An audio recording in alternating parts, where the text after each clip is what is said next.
I knew something was wrong the moment I stepped out of my truck, and the wind went dead still, as if the whole valley had paused to watch me. The ranch sprawled before me like a scar across the land, sun-bleached timber leaning at odd angles, windows punched out, the barn doors swaying slowly even though there wasn't enough wind to move a fallen leaf. Most people would have taken one look at the place and turned right back around. Most people. But not me. I'd come prepared for a fight long before I knew who the enemy was. See, the thing about going to an auction where bankrupt properties get passed around like unwanted puppies is that you never really know what history you're buying. Maybe you're getting a place someone walked away from after hard luck. Or maybe, like in my case, you're inheriting a battlefield. But nobody told me that. Not the auctioneer who could barely pronounce a rancher's name, not the county clerk who couldn't look me in the eyes when she handed over the paperwork, and definitely not the friendly locals who assured me the place was a steal. A steal? Yeah, that part was true. But the real question was, who was I stealing it from? I'd only been on the property for 4 to 7 minutes when I got my first answer. The sharp grind of tires on gravel reached my ears, followed by a low murmur, several voices. I turned around to see a procession marching toward my newly purchased front gate. Dozens of people, some clutching signs, others brandishing their phones like weapons. Leading the pack, of course, was her, the queen, the tyrant, the HOA Karen. No crown could have sat straight on her helmet of stiff blonde hair as she stormed up the dirt road, chin high enough to scrape the sky. Her bright pink polo shirt gleamed like a warning flare. She had a clipboard clutched against her chest and an expression so sour it could curdle milk from 50 yards away. Behind her, neighborhood warriors trailed like sheep, muttering to each other, nodding whenever Karen barked back at them without even turning her head. I hadn't even unpacked my tools. I didn't even know where the nearest grocery store was. But apparently the local HOA had decided I was the enemy, capital letters and all. I leaned against the hood of my truck, arms crossed, and waited. If there's one thing you learn growing up around rough ranch hands, it's this. Never greet a stampede. Let the dust settle and see which direction they are charging. Karen stopped just short of my boots and exhaled like she'd been holding her breath for years. You, she snapped, wagging her pen at me as if conducting a whole invisible orchestra of judgment. You cannot be here. I blinked. Pretty sure I can. I bought the place. You purchased our community's biggest liability. Yes, she huffed. But you cannot simply move in without submitting the proper compliance forms. This ranch is part of our extended HOA jurisdiction.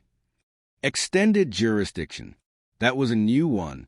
I'm outside your neighborhood by 2 miles, I said slowly. Pretty sure that puts me outside your HOA's reach. Not even a long-armed Karen can stretch that far. A ripple of gasps murmured through her followers. Karen's jaw clenched so hard her teeth probably fused into a single block. This land, she declared, stabbing her pen toward the cracked soil, has certain expectations, standards, regulations, rules. And as president of the Red Ridge Homeowners Association, I am here to inform you that you have already violated 17 by stepping foot on it. 17. I let out a low whistle. That's got to be a record. More scandalized muttering. Karen puffed up like a toad. This ranch is an eyesore, a blight. The previous owner refused to keep it in accordance with community guidelines, and she motioned to the mob behind her, are not about to let history repeat itself. Ah, there it was. The missing piece. The previous owner. The bankruptcy. The sudden auction. This wasn't just a ranch. It was a grudge. Let me guess, I said. You ran the old owner out. For half a second, just half, a flash of guilt crossed her face. Then the mask clicked back into place. That man was a menace to property values, she hissed. He refused to cooperate. We gave him plenty of chances, and he chose not to bow. I finished. Karen narrowed her eyes, chose not to follow the rules. I stared at her, at the mob she dragged along, at the ridiculous signs, keep Reedridge beautiful and blight as a blunt weapon. I scanned the faces staring at me with a cocktail of fear, judgment, and curiosity, and I realized something important. These people weren't here to welcome me. They weren't here to talk. They weren't even here to threaten me. They were here to warn me. That was much worse. Karen planted her clipboard against her hip. You have 72 hours to clean up this disaster." She waved her pen at the fallen fence line, the leaning barn, the dead fields, as if the whole earth were personally offending her. "If not, we will take action." "Action," I repeated. "Like what?" "Marching another angry mob down my driveway." "Like filing a formal community complaint," she corrected sharply, as if she didn't hear the sarcasm. "And once that happens, the county will step in. They'll shut this place down again." I pushed off the truck, taking a slow step forward. Enough for her followers to gasp and shuffle back. But I wasn't looking at them. I kept my eyes locked on Karen. "You don't get to threaten me with something that already happened," I said quietly. "This ranch was shut down long before I got here. It went bankrupt. It fell apart. And you all stood by and watched." A flicker of defensiveness. "Good." I pressed on. "So tell me, Karen," I tilted my head, "why are you so desperate to keep this place dead?" Silence. A different kind of silence. Not the angry kind. Not the offended kind. The fearful kind. Karen's lips tightened. She took a small step back, just an inch, but enough. "This ranch," she said finally, voice lower, "brings trouble, and I will not allow that trouble to spread into Redridge again." I raised one eyebrow. "And you think I'm the trouble?"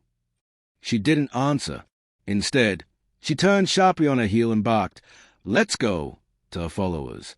The mob scattered like startled chickens, retreating down the gravel road with nervous glances over their shoulders. Karen was last to leave. Before she stepped through the gate, she looked back at me. "You have 72 hours," she repeated. Then she was gone. The valley fell silent again, like it had been holding its breath the whole time. I stood there, hands in my pockets, staring at the empty road where the mob had disappeared. Something was off about this ranch. Something bigger than a bankrupt property and an overzealous HOA queen.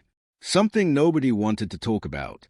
And the real question that dug its claws into my mind was this. What happened here that scared an entire community into marching on my first day? Whatever the answer was, one thing was clear. I wasn't going anywhere. Not now. Not after being threatened before I'd even unpacked the box. They wanted a fight? Fine. They just picked one with the wrong guy. The sun hadn't even finished rising when I dragged an old metal shovel out of the truck bed, its handle worn and splintered like it had already survived several lifetimes' worth of fights. It felt fitting, holding it here, on land that looked more like a graveyard than a ranch. 72 hours. That was the ultimatum the HOA Karen had spat at me like a curse. I hadn't bothered to tell her I wasn't the type to panic under a ticking clock. If anything, deadlines sharpened me. And right now, I needed my edges plenty sharp. I walked toward the barn first. It was the largest structure on the property and the most likely to fall on my head.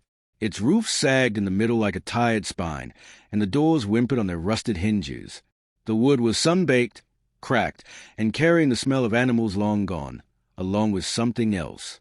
Something metallic, bitter, unsettling. I pushed the doors open and squinted through the dim light filtering in. The interior was chaos. Broken tools littered the ground. Empty feed sacks clung to nails in the wall like limp flags. A tattered saddle lay overturned, dust collecting on the leather like frost. But what stopped me wasn't the clutter. It was a dark stain near the back. Wide, uneven, old enough to have turned almost black. Blood, not a small amount, either. I crouched beside it and ran my fingers just above the surface, close enough to see, not touch. Whatever happened here hadn't been an accident.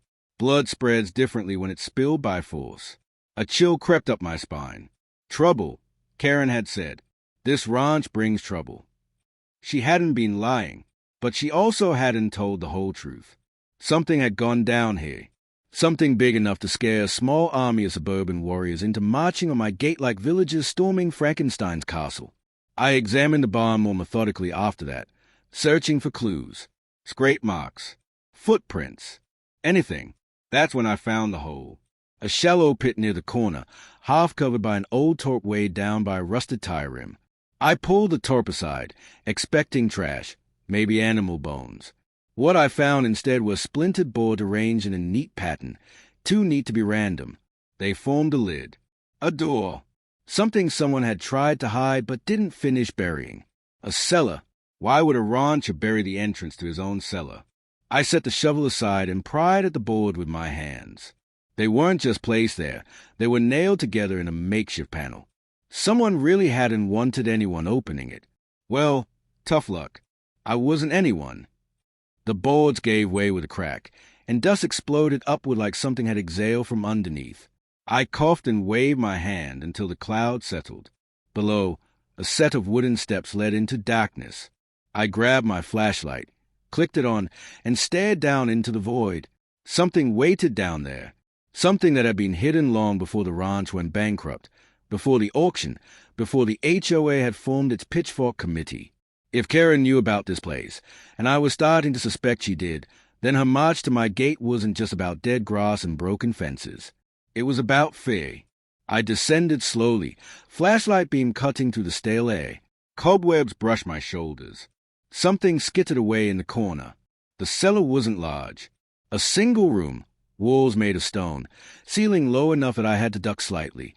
It smelled of earth and age and secrets. But it wasn't empty. A metal filing cabinet stood in the back. Not dusty like everything else. Not untouched. In fact, the thin layer of dirt on the floor showed drag marks leading right to it, as if someone had pulled it here recently. My pulse ticked up.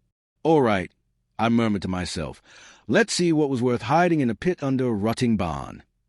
The cabinet groaned as I pulled the top drawer open. Empty. The second drawer, also empty. But the third, bingo! Documents. Folders, stacked messily, pages yellow but readable. I set my flashlight atop the cabinet and flipped the first folder open. Financial statements. Debts. Overdue notices. Letters from banks threatening foreclosure. All addressed to the previous owner, Grant Hollister. I remember the name from the auction paperwork. A recluse. No family listed. No emergency contact. No forwarding address. Because he wasn't around to give one. I rummaged deeper through the stack, and that's when I found it. A letter, handwritten. The paper shaky, the ink smeared in places like the writer's hand had trembled. It read, "If anything happens to me, it won't be an accident. They want this land. They've always wanted it. And they'll do whatever it takes to get it. G.H." A cold weight settled in my chest. This wasn't bankruptcy. This was a warning. Grant hadn't simply lost his ranch. Someone had pushed him to the edge, and maybe pushed him over it. I slid the letter into my pocket, then lifted the rest of the documents. Underneath the stack lay a small metal lockbox. Holes on the front where a lock used to be. Someone had broken it off. Inside were 3 items. A USB drive. A folded map with red circles around several areas on the property. A photograph. The photo froze me. Grant stood next to a young woman, maybe in her 20s, with dark hair and sharp eyes. Both looked exhausted, but the woman looked almost afraid. Behind them was the same barn I was standing under now. On the back of the picture was a note written in the same handwriting as a letter. "You can trust her, but they won't let her stay." Who was she? And what did Grant mean by they? Voices suddenly echoed above me, distant but growing closer. I froze. Steps. Multiple sets of feet, crunching on gravel, moving toward the barn. Karen wouldn't return this soon. Not unless she found out I'd discovered something. I killed the flashlight and pressed myself against the wall, listening. My heartbeat thudded in my ears, but I strained past it. A man's voice. "Check the barn. He's probably there." Someone else grunted agreement. My jaw clenched. They weren't neighbors. These weren't HOA busybodies. These were the kind of people who didn't care if they got dirt on their boots or blood on their hands. Grant's warning echoed in my mind. They'll do whatever it takes to get it. I pocketed the USB drive, the map, and the photo. Then I climbed the stairs silently, ready for whatever or whoever was waiting. If they wanted to fight, they were about to learn something important about me. I wasn't the kind of man who scared easy. And I sure as hell wasn't going to lose this ranch the same way Grant did. The voices grew clearer as I crept up the cellar steps, every footfall measured, every breath calculated. The boards above my head groaned faintly as someone stepped on them. Dust drifted down like slow-motion snowflakes. Whoever they weren't just checking the barn. They were searching it. The first man spoke again, his tone sharp and impatient. "Look around. Boss said he found fresh tire tracks. Means the auction buyer actually showed up." Another voice, lower, rougher, grunted. "You think he found the stash?" A pause. Then the first voice, "Not yet, but he will." My grip tightened on the shovel, still leaning by the cellar opening. I didn't plan on turning it into a weapon, but if it came to that, I trusted my swing more than their intentions. I climbed the last few steps and waited at the lip of the opening, listening. 2 sets of footsteps, both heavy, no distinct accents. Not locals I recognized. The first man kicked something.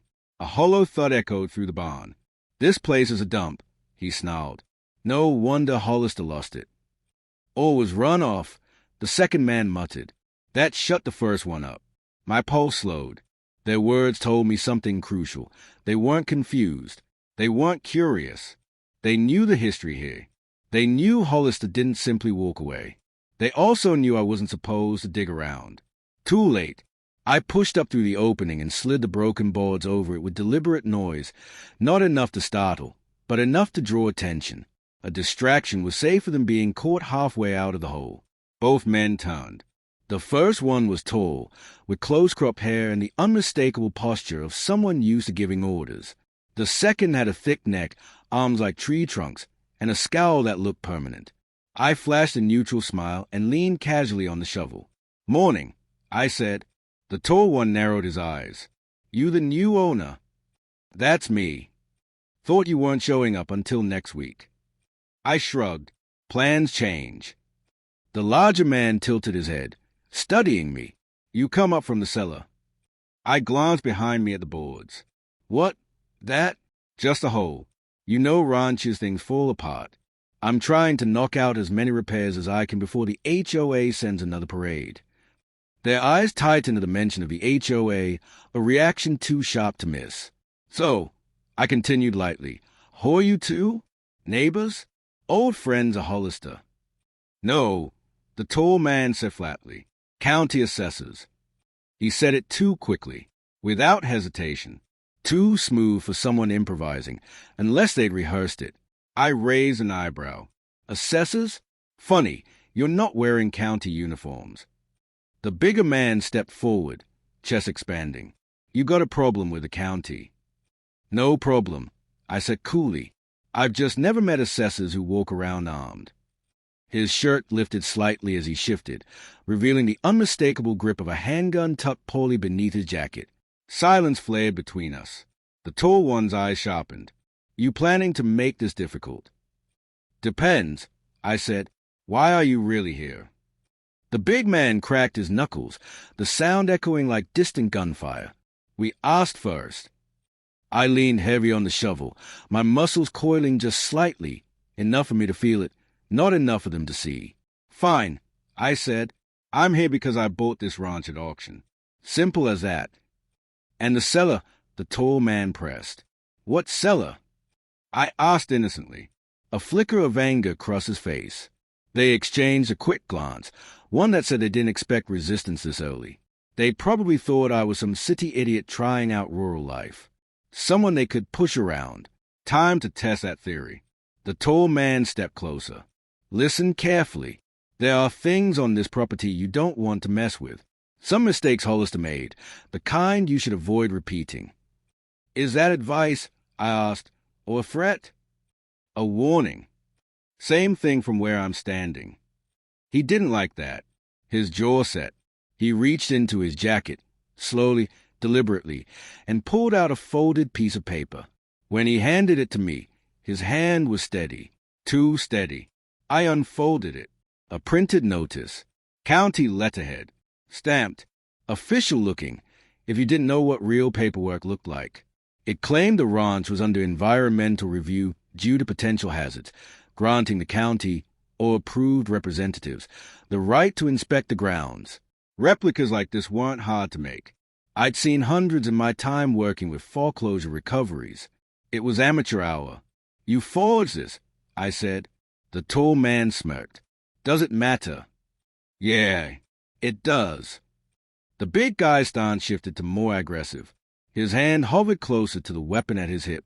"You can hand over anything you found," the tall one said, "and we walk away without trouble." I tilted my head. "Who said I found anything?" His smile widened. "You're not as calm as you think. You came out of that cellar too clean." Damn, he wasn't wrong. Before either of them could move, I stepped backward, grabbed a rusted tire rim, and swung it like a discus. It hit the dirt with a metallic screech, kicking up a cloud thick enough to blind them for a second. 1 second was enough. I bolted out the rear door of the barn, boots thudding against packed earth. The cold morning air slapped my face as I sprinted behind the troughs, ducking low. Shadows stretched long across the yard. Shouts erupted behind me. "There! Get him!" I didn't run toward the truck. Too obvious. Instead, I cut across the pasture, vaulted over a broken fence, and dropped into a shallow irrigation ditch. The weeds obscured my outline. I crouched and listened. The men's footsteps pounded across the dirt. "He went this way." "No, toward the road." They split up. Good. They expected panic. I gave them strategy. I stayed in the ditch until their footsteps faded, then crept back toward the barn from the opposite side. I needed the truck, not just for escape. My duffel was inside, and in that duffel, tools. Real ones, not shovels. When I reached the barn shadow, I paused, scanning for movement. Clear. I made a break for the truck. Halfway there, someone spoke behind me. "You're faster than Hollister was." I spun. The tall man stood near the barn corner, gun drawn but angled down. A warning, not yet a threat. His expression was flat, calculated. "I don't know what you think you're protecting," he said, "but walking away now is the smartest thing you can do." I met his stare without flinching. "And if I don't, then you'll end up exactly where he did." I stepped forward, slowly, deliberately. "See, that's where you and I differ," I said quietly. "You think threats make me run." I shook my head. "They make me dig deeper." A beat of silence. His eyes cooled. "Then 7 to 2 hours won't save you." I didn't blink. "Won't save you either." He backed away, surprised, but not intimidated. "Boss will want to talk to you," he said. "You'll hear from us." And just like that, he melted back into the barn shadow and disappeared. I climbed into the truck, adrenaline thrumming through every nerve. A map, a photo, a USB drive, a warning from a dead man. Hide muscles sniffing around like wolves. This ranch wasn't a mistake. It was a battlefield, and the war had just started. By the time the dust settled and the barn stood quiet again, my pulse had leveled out, but the tension in my shoulders was still wire tight. I sat in the truck with the engine off, window cracked just enough to hear the wind whisper across the dead grass. The threats from Tall Guy echoed through my mind like metal clanging in an empty warehouse. "You'll end up exactly where Hollister did." The way he'd said it, matter-of-fact, like a promise, told me one thing. Grant Hollister didn't vanish. He was removed. I unfolded the old photograph again, the edges brittle and curling. Grant looked like a man carrying more weight than anyone should. The woman beside him, dark hair, sharp eyes, jaw set like she'd learned early how to defend herself, was the opposite. Young, fierce, alive. You can trust her, but they won't let her stay. I flipped it over, staring at the handwriting as if it might rearrange itself into answers. The obvious question burned in my mind. Where was she now? And the second, why had they forced her to leave? The map was my next focus. I unfolded it across the dashboard. The faded grid showed the ranch boundaries, the irrigation lines, the fence paths. But it was the red circles, 3 of them, that chilled me. One around the barn, one around the old well near the north pasture, and one at the farthest edge of the property where the woods thickened, an area the auction listing had described as unused acreage. If Hollister had been hiding something, and if those men were desperate enough to reclaim it, the red circles weren't random. They were targets. A buzz suddenly vibrated through the truck. I jumped, adrenaline spiking, until I realized it was my phone rattling against the cup holder. Unknown number. Great. I answered anyway. Yeah. A pause. Then a voice, female, quiet but firm. You need to stop digging. My breath stalled. It wasn't Karen. It wasn't one of the men. But I recognized the tone immediately. It matched the woman in the photograph. Who is this? I asked. You don't need my name, she said. You need to leave that ranch before you make the same mistake Grant did. I glanced at the picture again. You knew him. Silence. You were close to him. I pressed. You were here. You saw what happened. Her breath trembled. Barely, but enough.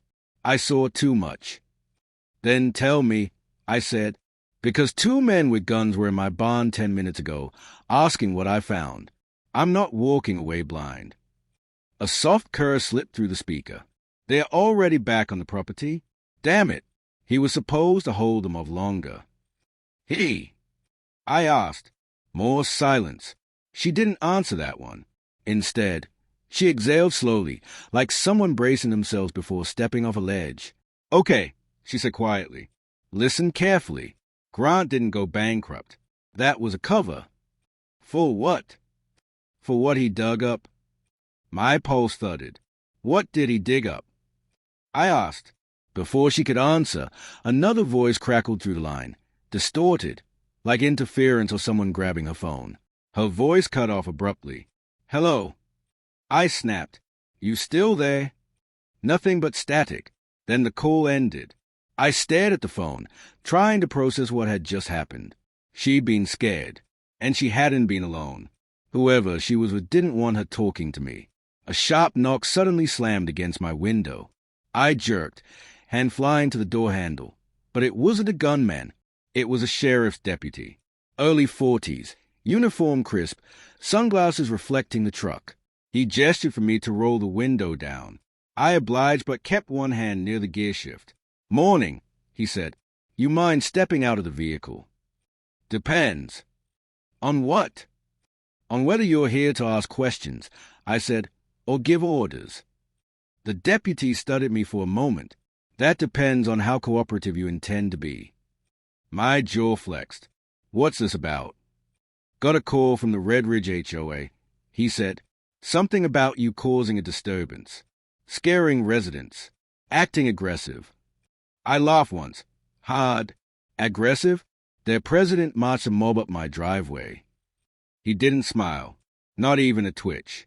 I'm not here to debate, but I do need to make sure everything's stable out here. Stable. Right. Look, I said, if you're worried about me, you're wasting time. 2 men were trespassing on this property half an hour ago. Armed men. That got a reaction. Barely. A shift of posture. A tightening of the jaw. Armed, he repeated. You saw guns? Yep. Holstered but visible.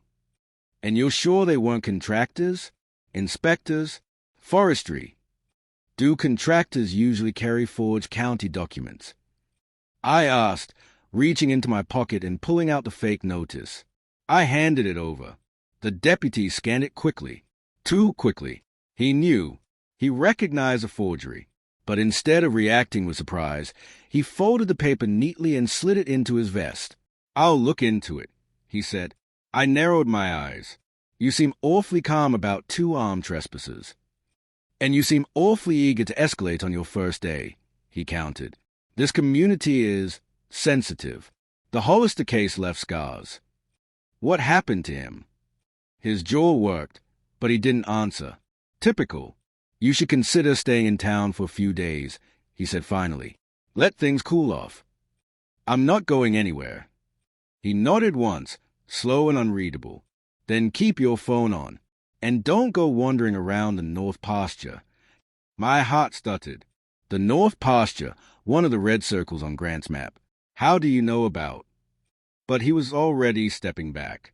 Have a good day, he said, knocking twice on the truck door before walking toward his cruiser. The engine started. The tires kicked up gravel. And then he was gone, leaving nothing but dust and questions in his wake. I sat in silence for a long moment, staring after him. He knew something. He was warning me, just not openly. I unfolded the map again, eyes drawn to the circled area in the North Pasture. Trees thick in there, dense enough to hide a shed, a pit, a cave, anything. If Hollister had found something dangerous enough to get him killed, that's where it would be. The phone call echoed in my mind. You need to stop digging. But I wasn't built to stop. I was built to finish. I grabbed my boots, the map, the photograph, and the duffel.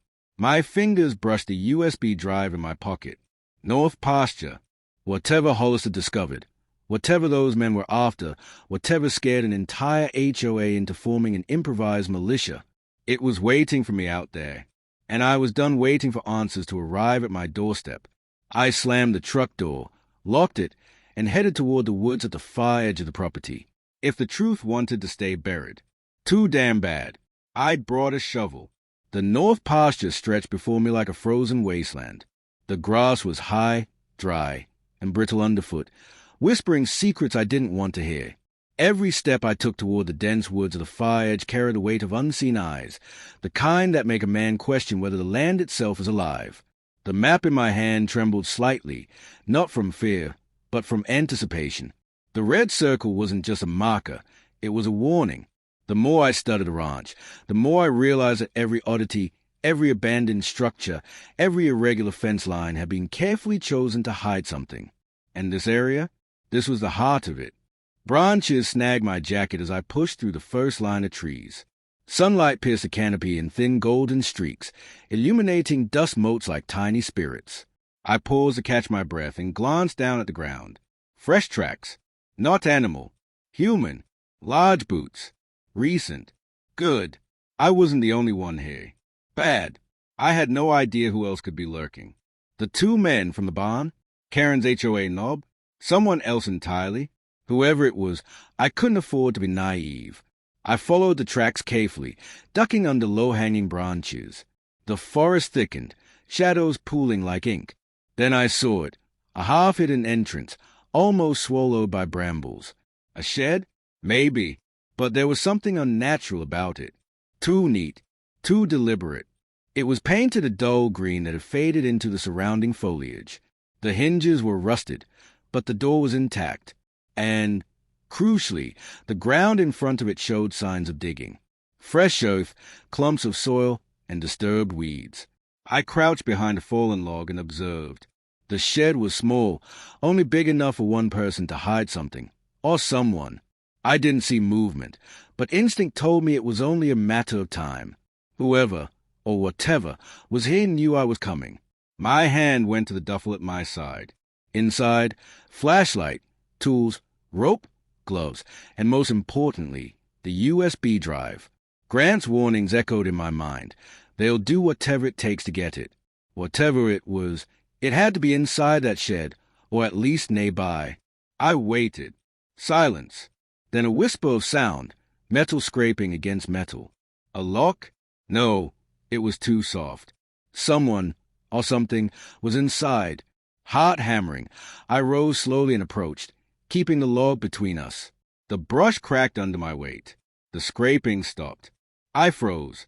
Seconds stretched. Then a voice. Who's there? It demanded, sharp and terrified, but also familiar. The woman. The same one from the photograph. I stepped forward, hands raised slightly to show I wasn't hostile. It's me, I said softly. I'm not here to hurt you. I want to know the truth. The door creaked open, and there she was, dark hair matted from the wind, eyes wide and sharp, holding a crowbar like a weapon and a shield all at once. She stared at me as if weighing the risk of letting me live. You shouldn't be here, she said. Her voice was low, urgent. They'll kill you if they know. I can handle myself, I said, but I can't handle half-truths. I know Grant didn't go bankrupt. I know people were hunting him, and I know you're part of this. She flinched at my words but didn't deny them. Instead, she glanced over her shoulder, then back at me. He trusted you to finish what he started, she whispered, but you have no idea what's waiting for you. I cocked an eyebrow. Try me. Her eyes narrowed. You have the USB. I pulled it from my pocket. She snatched it from my hand and examined it like a sacred relic. Her fingers trembled slightly, betraying fear beneath her composure. Then she pressed a button and inserted it into a small laptop she pulled from the shed. The screen flickered to life, and my breath caught. It was a map. More than just a ranch, it showed the surrounding lands, plots, water sources, hidden paths, and markings I didn't recognize. And then I saw them, red excess scattered across multiple locations, not just a ranch. Each X pulsed on the screen like a heartbeat. "What is this?" I asked. "This," she said, "eyes hard, is why Grant died." Her voice faltered, then steadied. "And why I'm hiding. Whoever controls this map controls the land, the water, the crops, the entire valley." I leaned closer, studying the intricate grid. Each X had notes in Grant's handwriting, cautionary remarks, warnings, names, symbols. So he wasn't hiding treasure. I said slowly, her lips pressed together. "Treasure." She scoffed. "This isn't gold. This is power. And the people who came to your barn, the men who threatened you, they are just a beginning. Karen, she's not just an HOA president. She's an enforcer, a puppet, controlled by someone much higher up." I felt my stomach tighten. Why didn't he just leave? Why not destroy it? Her gaze darkened. Because destruction isn't enough. Someone had to inherit it, someone who would understand it, someone who wouldn't be scared. "That's you." The weight of her words pressed down like the earth itself. I glanced at the USB again. This was bigger than revenge, bigger than property lines or HOA wars. This was survival and strategy. "Why warn me now?" I asked. "Why not call me earlier?" She looked away, ashamed. "Because the moment I contacted you, they knew. They're watching everything." I felt a chill. "Then what's the plan? We can't just sit here." Her jaw set. "We find Grant's last hiding spot. The real location where the map secrets converge. It's in the far woods, near the creek, but it's heavily guarded. And if you think the men from the barn were bad..." She didn't finish. I didn't need her to. I already knew. I squared my shoulders. "Then we do what Grant couldn't. We finish this." She stared at me, searching for doubt. Finding none, she nodded. "Then let's move. Quiet. Fast. And keep your eyes open. 72 hours doesn't matter anymore. You've got enemies who don't care about clocks." I slung the duffel over my shoulder, map in hand, and followed her into the thick of the trees. Each step was measured, careful. Every sound, rustling leaves, snapping twigs, distant crows, made me pause. The north pasture felt alive, almost malevolent. I wondered how many had died trying to protect whatever Hollister found. How many had disappeared? And how many more would try to stop me? The farther we went, the more I realized this wasn't just about the ranch anymore. This was about legacy, power, and revenge, the kind that left scars not just on property, but on people. And I was standing right in the middle of it. As we approached the edge of the creek, the sun dipped lower, casting long shadows that danced across the water. I looked at the woman beside me, determined, vigilant, dangerous in her own way, and knew one thing with certainty. When we found what Hollister hid, people would die. And one way or another, I was going to make sure the scales of that revenge finally tipped in my favor. The creek gurgled softly beside us as we followed its winding path deeper into the woods. The thinning canopy let just enough late afternoon sunlight through to paint the ground in mottled golden shadow. Every step brought us closer to Grant Hollister's final secret, one that men had killed for and one Karen's shadowy backers were ready to kill me for. The woman, Eva, she finally told me, moved with careful precision, her eyes scanning every angle of the forest as if expecting gunfire at any moment. Honestly, so was I. The silence felt heavy, unnatural, like the woods themselves were holding their breath. At last she raised a hand. "We're close," she whispered. Ahead, the trees opened into a clearing. In the center stood a massive, rusted metal gate, a gate that clearly didn't belong in the middle of nowhere. Reinforced, industrial, set into what looked like an old storm bunker built into the hillside.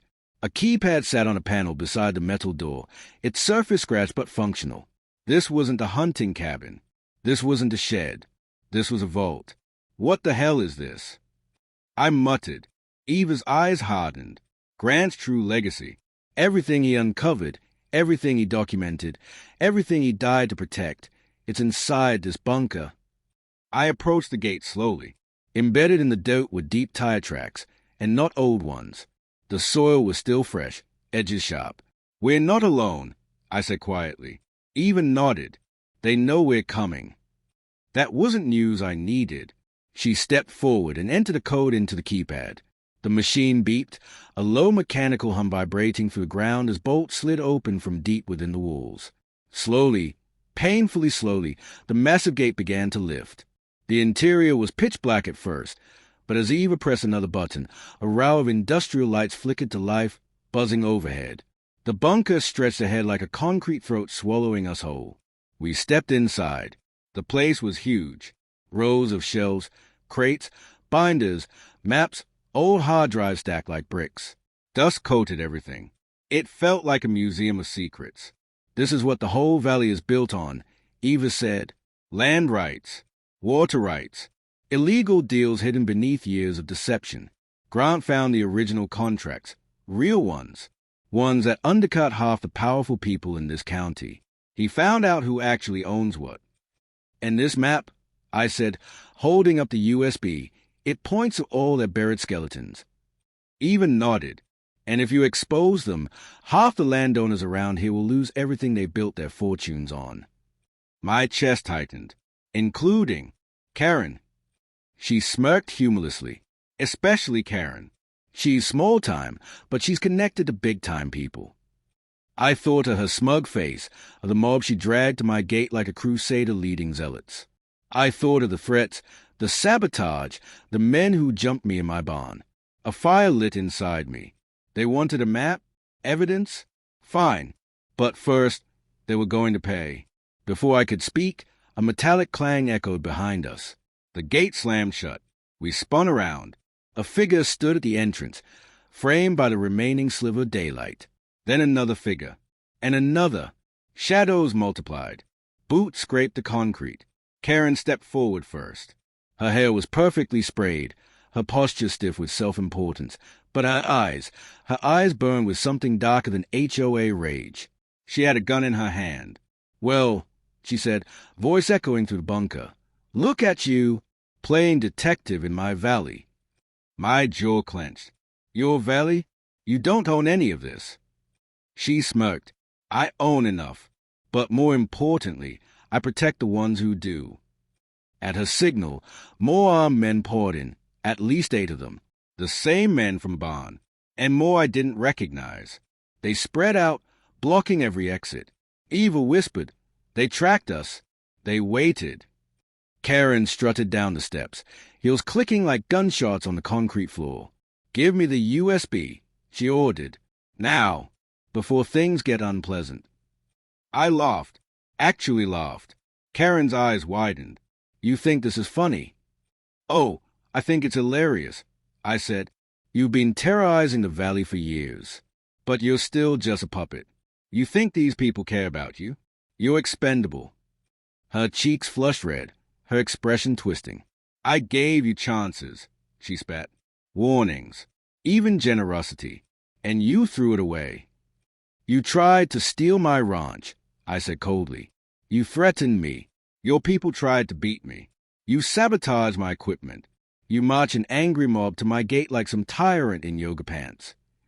Some of the men snickered before shutting up quickly. Karen pointed the gun at my head. "Last chance." Behind me, Eva shifted subtly, moving her weight to her back foot. She was preparing for something. I glanced at her. She gave the tiniest nod. "Stole them." I took a slow step forward. "Karen," I said calmly, "you're right. You gave me warnings. But you made one fatal mistake." Her grip tightened. "And what's that?"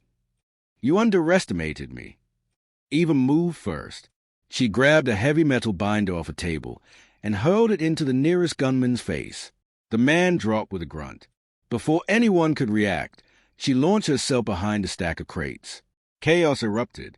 Gunfire exploded inside the bunker, deafening in the enclosed space. I dug behind a steel cabinet, heart pounding, dust raining from above.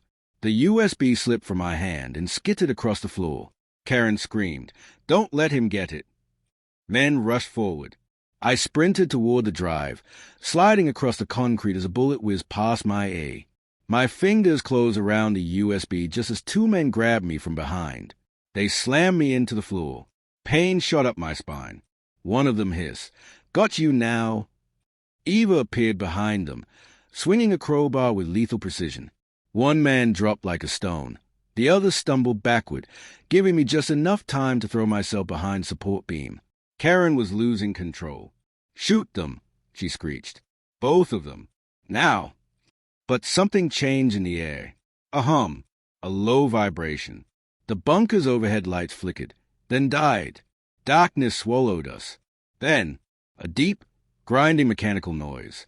The secondary gate, the one deeper inside the bunker, slid open. A gust of cold air rushed out, carrying dust and the faintest smell of oil and metal. "What?" Karen shrieked. "Who opened that?" Eva grabbed my arm. Grant built fail-safes. When the main gate closes and gunfire is detected, this bunker activates. Her grip tightened. "We need to move. Now." We ran deeper into the darkness, using the dim light from the open inner chamber to guide us.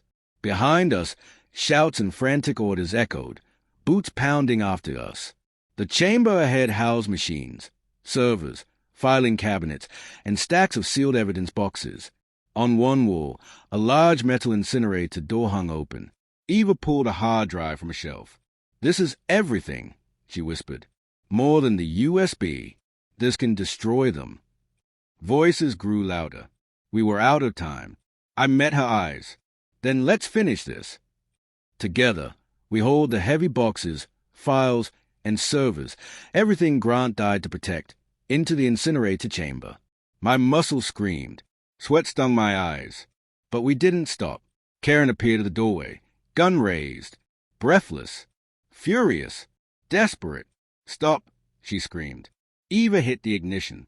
Flames roared to life. Karen shrieked, lunging forward, but I stepped in front of her, blocking her path. Her gun trembled in her hand, but she didn't fire. "Too late," I said quietly. The chamber filled with fire, consuming decades of corruption. Karen's scream was primal, ripped from her soul. Everything she built, gone. The men dragged her back as the bunker's alarms blared. Eva grabbed my wrist. "Run!" We sprinted through a side tunnel Grant had carved as an escape route. The bunker behind us crackled, boomed, and burned. When we burst into the cool night air, breathless and raw, the stars were just beginning to prick the sky. Eva turned to me, chest heaving. "You just made enemies," she said softly. I nodded. "Good." A slow smile spread across her face.